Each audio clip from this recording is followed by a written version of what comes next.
دن ڈھلا تو رلانے کو شام آ گئی۔ دن ڈھلا تو رلانے کو شام آ گئی۔ ظلم زینب پہ ڈھانے کو شام آ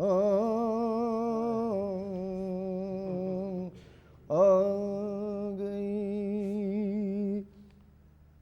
دن ڈھلا تو رلانے کو شام آ گئی۔ سب کو بچھڑے ہوئے یاد آنے لگے۔ سب کو بچھڑے ہوئے یاد آنے لگے۔ پھر دکھے دل دکھانے کو شام آ گئی۔ دن ڈھلا تو رلانے کون روکے نہ اکبر نہ عباس ہے۔ کون روکے نہ اکبر نہ عباس ہے۔ خیمے جلانے کو شام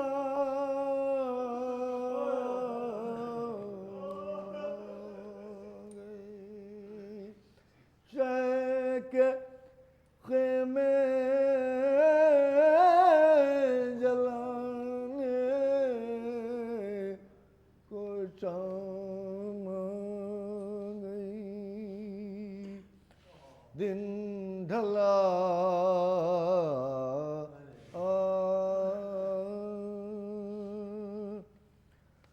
آ رہے ہیں سکینہ کی جانب عدو۔ آ رہے ہیں سکینہ کی جانب عدو۔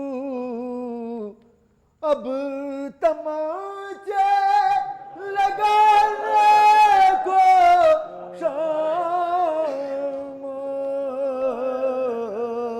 گئی۔ آ رہے ہیں سکینہ کی جانب عدو۔ اب تماچے لگانے کو شام آ گئی۔ دن ڈھلا تو رلانے اور ہو کہاں بے زباں یاد کرتی ہے ماں۔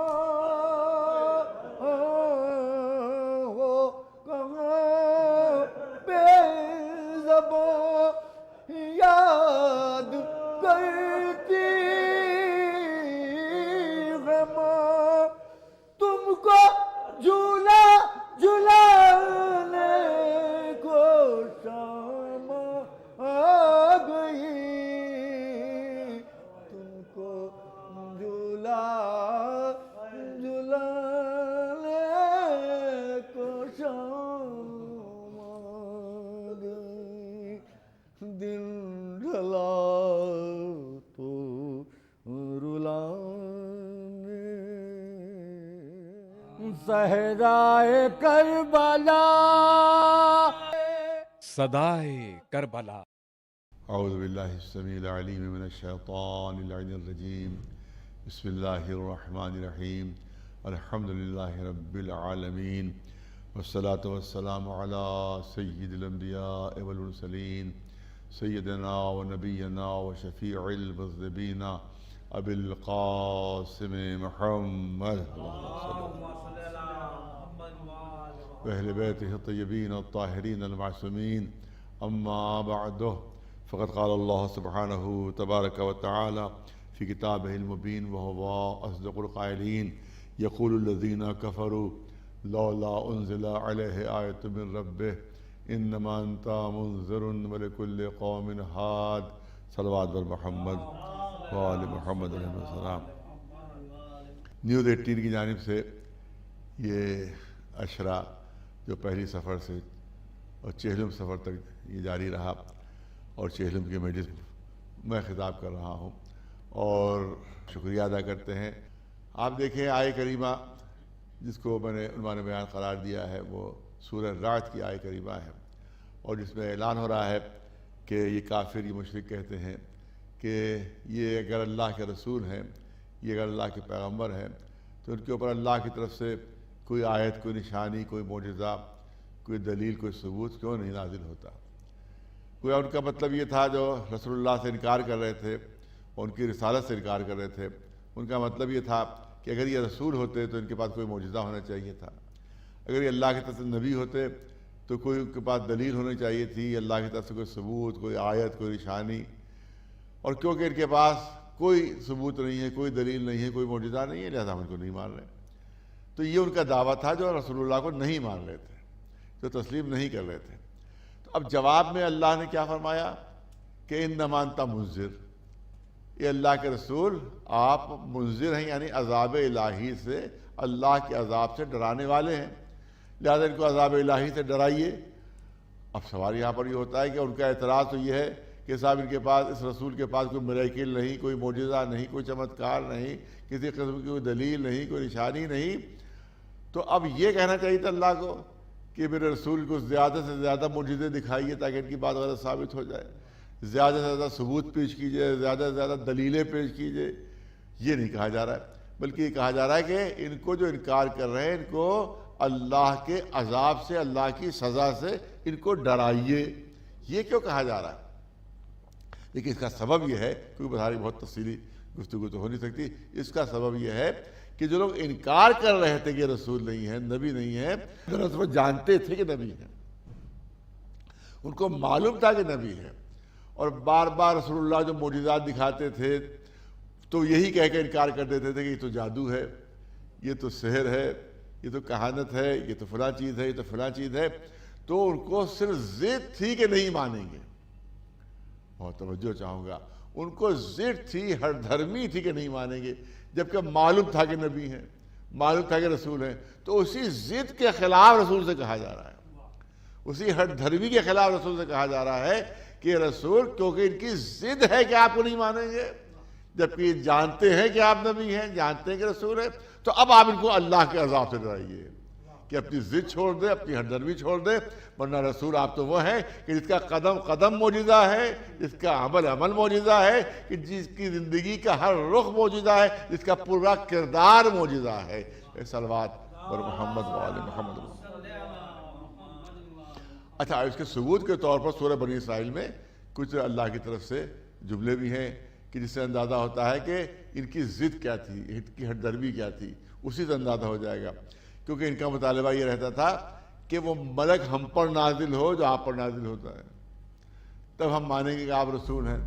تو اب سوال یہ ہوتا ہے کہ اگر یہ اس قابل ہوتے کہ ان کے اوپر ملک نازل ہو تو یہ تو خود ہی رسول بن جاتے، خود ہی نبی ہو جاتے۔ لہذا یہ مطالبہ تھا۔ دوسرا مطالبہ ان کا یہ تھا کہ وہ فرشتہ ہمیں نظر آئے جو آپ پاس آتا ہے، وہ ملک ہمیں نظر آئے جو آپ پاس وحی لے کر آتا ہے، تب ہم مان لیں گے آپ رسول ہیں۔ تو ظاہر ہے کہ اگر وہ ملک اور فرشتہ ان کو نظر نہیں آ رہا ہے تو اس پہ رسول کا کیا قصور ہے کہ ان کی نگاہوں میں وہ بصیرت ہی نہیں تھی جو ملک کو دیکھے، ان کی نگاہوں میں وہ بصیرت نہیں تھی، وہ صلاحیت نہیں تھی کہ فرشتے کو دیکھ سکے، تو اس میں رسول کی طرف سے کوئی کمی نہیں تھی۔ پھر دیکھیے مطالبہ کیا تھا ان کا، مطالبہ یہ تھا کہ یہ آسمان یہ بھی قرآن میں موجود ہے، قرآن مجید میں موجود ہے یہ، کہ وہ مطالبہ کرتے تھے، ڈیمانڈ کرتے تھے کہ یہ آسمان ٹوٹ کر ہم پر گر پڑے، یہ آسمان ٹکڑے ٹکڑے ہو کر ہم پر گر پڑے، ہم مان لیں گے آپ رسول ہیں، ہم مان لیں گے آپ نبی ہیں۔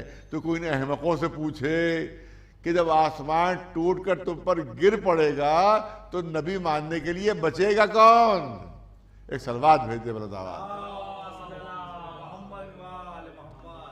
کیا مطالبہ تھا؟ کہ یہ آسمان ٹوٹ کر ہم پر گرے۔ پھر کیا مطالبہ تھا ان کا؟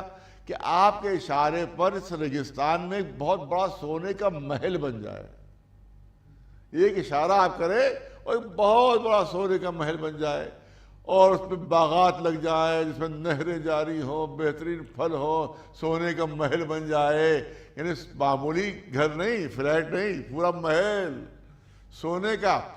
کا مطلب کیا ہوا؟ اس کا مطلب یہ ہوا فائدہ پہنچائیے تو مانے، نفع پہنچائیے تو مانے۔ تو گویا رسول اللہ کو آج کا کوئی سیاسی لیڈر سمجھ رکھا تھا، ارے صاحب کوئی وزارت دلوائیے تو آپ کی پارٹی میں آئے، کوئی عہدہ دلوائیے تو پارٹی میں آئے۔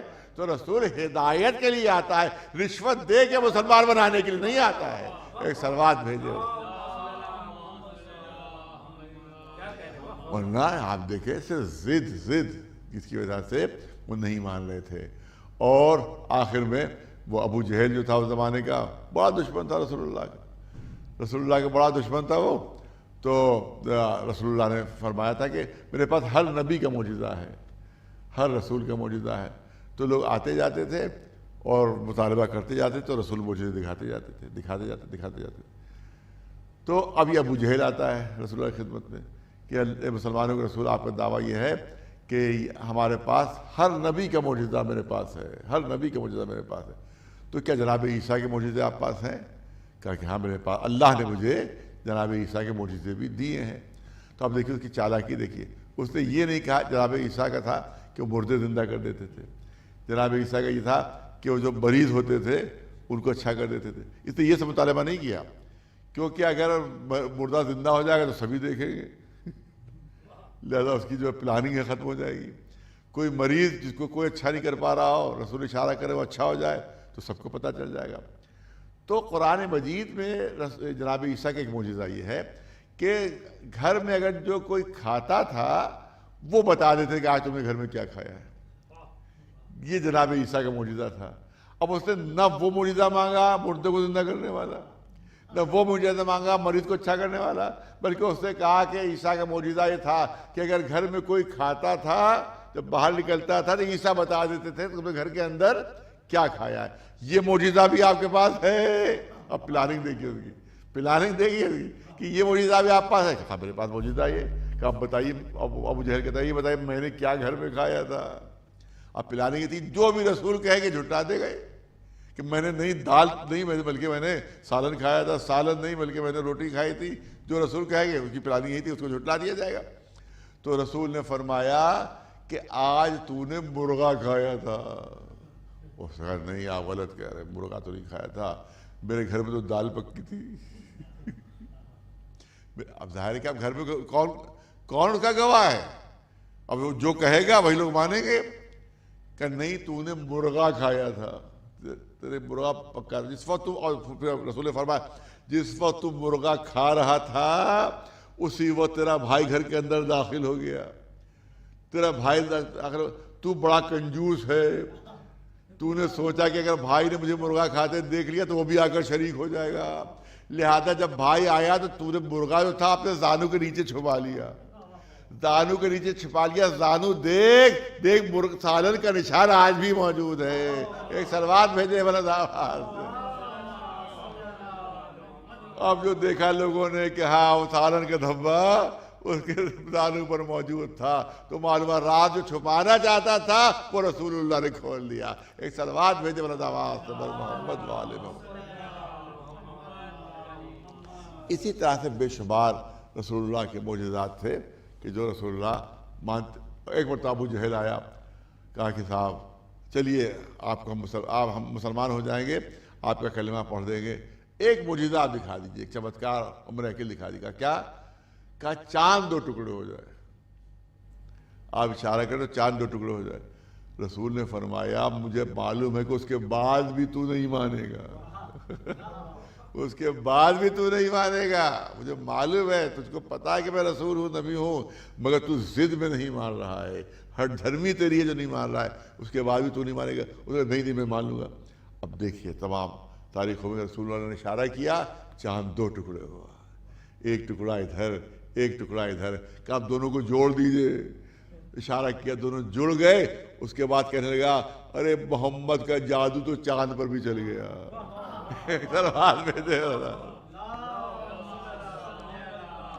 اب مجھے صحیح طرح سے یاد نہیں، یہی میں شاید راجہ داہر یا اس طرح کوئی راجہ تھا، وہ اس نے جو اپنا روزانہ نامچہ جو لکھتا تھا اس زمانے میں، اس کو عادت تھی کہ جو دن بھر واقعہ، جیسے آج بھی لوگ اپنے ڈائری لکھتے رہتے ہیں، تو واقعات لکھتے رہتے ہیں کہ آج کیا ہوا، کل کیا ہوا، پرسوں کیا ہوا، وہ ڈائری پوری تیار ہو جاتی ہے۔ تو وہ راجہ داہر جو تھا وہ روزنامچہ روز لکھا کرتا تھا کہ آج کیا واقعات ہوئے، کیا واقعات ہوئے۔ تو یہاں انڈیا کا ایک راجہ تھا، راجہ داہر، وہ اسی زمانے میں تھا جب رسول اللہ وہاں مکے میں تھے۔ اس نے اپنے روزنامچے میں لکھا کہ میں اتفاق سے آسمان کی طرف دیکھ رہا تھا اور میری نظر چاند کے اوپر تھی، تو میں نے دیکھا کہ چاند کے 2 ٹکڑے ہو گئے۔ مجھے حیرت کی انتہا نہیں رہی، میں سمجھ رہا تھا کہ پرلے آ رہی ہے، قیامت آ رہی ہے، لیکن پھر میں نے دیکھا کہ چاند کے دونوں ٹکڑے آپس میں پھر مل گئے۔ اس نے اپنے روزنامچے میں تحریر کر لیا، جب ملایا گیا تو وہی تاریخ تھی جس تاریخ میں رسول اللہ نے چاند کو 2 ٹکڑے کیا تھا۔ صلوات بھیجے برادر۔ اب میں نے پہلے ہی عرض کر دیا کہ بہت زیادہ طویل بیان کی گنجائش نہیں ہے، تو رسول اللہ کا اس میں کیریکٹر موجودہ تھا، ان کا کردار موجودہ تھا۔ یہی وجہ ہے، آپ دیکھیں تمام تاریخیں لکھتی ہیں، تمام ہسٹری لکھتے ہیں کہ جس پر رسول اللہ نے پہلی مرتبہ کہا کہ میں رسول ہوں، پہلی مرتبہ کہا کہ جب اعلان کیا اپنی نبوت کا، تو ایک پہاڑ کے اونچائی پر چلے گئے تھے اور سارے مکے والوں کو آپ نے جمع کر لیا، جتنے مکے کے تھے سب جمع ہو گئے، اور سب کوئی بھی اسے مسلمان نہیں تھا، کوئی نہیں، رسول کے ماننے والا کوئی نہیں تھا۔ تو اب وہ ایک بلندی پر، پہاڑ کی ایک بلندی پر تشریف جاتے ہیں، سامنے پورا مجمع ہے جس میں سب جو ہے کوئی بھی اس میں مسلمان نہیں۔ اب رسول اللہ نے پہلے یہ نہیں کہا کہ مجھے نبی مانو، پہلے یہ نہیں کہا کہ مجھے رسول مانو۔ تمام ہسٹری میں، تاریخی کتابوں میں جملے موجود ہیں کہ رسول نے فرمایا یہ بتاؤ کہ میرا کیریکٹر کیسا ہے، یہ بتاؤ کہ میرا کردار کیسا ہے، میں تمہاری نگاہوں میں کیسا ہوں۔ یہ نہیں کہا نبی مانو، یہ نہیں کہا رسول مانو، کہ یہ بتاؤ میرا کیریکٹر کیسا ہے، میرا کردار کیسا ہے، تو میں آپ دیکھو تم کیسا مجھ کو سمجھتے ہو۔ تو سب نے یک زبان ہو کر کہا تھا کہ آپ سے زیادہ سچا، آپ سے زیادہ امانتدار، آپ سے زیادہ بااخلاق اور باکردار ہم نے کسی کو نہیں پایا۔ یہ کون ہے؟ جس میں کوئی مسلمان نہیں ہے، پوری توجہ ہے، سب کے سب نہیں ماننے والے، سب یک زبان ہو کر کہہ رہے ہیں کہ آپ سے زیادہ امانتدار، آپ سے زیادہ سچا، آپ سے زیادہ بااخلاق، آپ سے زیادہ باکردار ہم نے کسی کو نہیں پایا۔ ابھی نہیں کہا کہ میں نبی ہوں، نہیں کہا کہ رسول ہوں، اس کا مطلب یہ نکلا کہ نبوت کا کلمہ بعد میں پڑھوایا ہے، کردار و اخلاق کا کلمہ پہلے پڑھوایا ہے، اپنے کردار کا کلمہ پہلے پڑھوایا۔ یا تھوڑا سا جملے بدل کے یوں کہوں کہ نبوت کے زور کے اوپر اپنے کردار کو نہیں منوایا ہے، بلکہ اپنے کردار کے زور پر نبوت کو منوایا ہے۔ ایک صلوات بلند آواز سے بہت مشہور واقعہ ہے، میں بھی پڑھتا رہتا ہوں، آپ حضرات بھی سنتے رہتے، لیکن بچوں جوانوں تک یہ واقعہ پہنچنا ضروری ہے۔ بالکل ابتدا تھی، شروعات تھی، اور رسول اللہ کو زیادہ تر لوگ چہرے سے نہیں پہچانتے تھے، سنا تھا لیکن چہرہ نہیں دیکھا تھا۔ رسول اللہ اپنے چاہنے والوں کے ساتھ گزر رہے تھے، تو دیکھا ایک بہت بوڑھی عورت ہے جو اپنے شانوں پر ایک پانی کی مشک لیے ہوئے چلی جا رہی ہے۔ پرانے زمانے میں جو ہے چمڑے کے بڑے بڑے تھیلے بنائے جاتے تھے، اس کے اندر پانی جو تھا وہ اسٹور کیا جاتا تھا۔ تو یہ بوڑھی خاتون وہ چمڑے کا تھیلا جس کو مشک کہتے ہیں وہ اپنے کاندھے پہ لادی ہوئی جا رہی تھی۔ کمر اس کی جھکی ہوئی تھی، بوجھ کی وجہ سے اس کو چلا نہیں جا رہا تھا۔ جیسے رسول اللہ نے منظر دیکھا، دوڑ کر آگے بڑھتے ہیں اور اس بوڑھی عورت کی پیٹھ سے وہ مشک اٹھا کر اپنی پیٹھ پر رکھتے ہیں۔ اصحاب رسول اللہ کے ساتھی رسول اللہ کے آگے بڑھے، اے اللہ کے رسول ہمیں اجازت دیجئے، ہم اٹھا لیں، ہمیں اجازت دیجئے، ہمیں اٹھا لیں۔ رسول اللہ نے فرمایا نہیں نہیں نہیں، میں لے کے جاؤں گا۔ اس کے بعد اس بوڑھی عورت سے کہا کہ یہ بتائیے آپ کے گھر کدھر ہے؟ تو وہ بوڑھی عورت آگے آگے چلی، پیچھے پیچھے رسول اللہ چلے۔ جب اپنے گھر کے قریب پہنچ گئی تو کہا کہ یہ جوان، یہ اب مشک مجھے دے دو کیونکہ میرا گھر آ گیا ہے۔ تو رسول اللہ نے فرمایا نہیں، بہت بھاری مشک ہے، آپ یہ بتائیے گھر کے اندر رکھتی کہاں ہے؟ وہ اندر لے کر گئی اور وہ جگہ بتائی جہاں وہ مشک رکھتی تھی پانی کی۔ رسول اللہ نے وہاں پر مشک رکھی اور جب پلٹنے لگے تو اس بوڑھی عورت نے پہچانی نہیں کون ہے، نہیں جانتی تھی کون ہے، کہا اے جوان میرے پاس کچھ پیسے ویسے نہیں ہے جو میں تمہیں مزدوری کے طور پر دے سکوں، مگر میں شکریہ کے طور پر تمہیں ایک بہت اچھا مشورہ دے رہی ہوں، بہت نیک مشورہ دے رہے ہو، تمہارے فائدے کے لیے۔ کہا ہاں ضرور ضرور، رسول اللہ فرمایا ضرور مشورہ دیجیے۔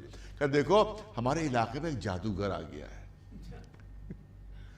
ایک جادوگر آ گیا ہے، اس جادوگر کا نام ہے محمد، لہذا میرا تم کو مشورہ یہ ہے کہ اس کے قریب کبھی نہ جانا۔ اس کا جادو ایسا ہے جس پر وہ جادو کرتا ہے تو وہ شخص اپنا دین دھرم پرانا چھوڑ کے وہ اس کا گرویدہ ہو جاتا ہے، اس کے ماننے والے ہو جاتا ہے۔ لہذا تم بھی اس کے اگر کبھی قریب جاؤ گے تو وہ تم پر بھی اپنا جادو کر دے گا اور تم بھی اس کے ماننے والے بن جاؤ گے، لہذا اس کے قریب کبھی نہ جانا۔ رسول نے فرمایا کہ آپ کے اس مشورے پر عمل کرنا میرے لیے ممکن نہیں ہے، میرے لیے تو پاسبل نہیں ہے۔ ارے اتنا اچھا مشورہ تمہیں دے رہے ہو تمہاری بھلائی کے لیے اور تم انکار کر رہے ہو؟ کہ جس محمد سے آپ دور جانے کا مشورہ دے رہی وہ محمد تو خود میں ہی ہوں۔ سکتے میں آ گئی، سکتے میں آ گئی، کہا تم ہی محمد ہو، تم ہی محمد ہو؟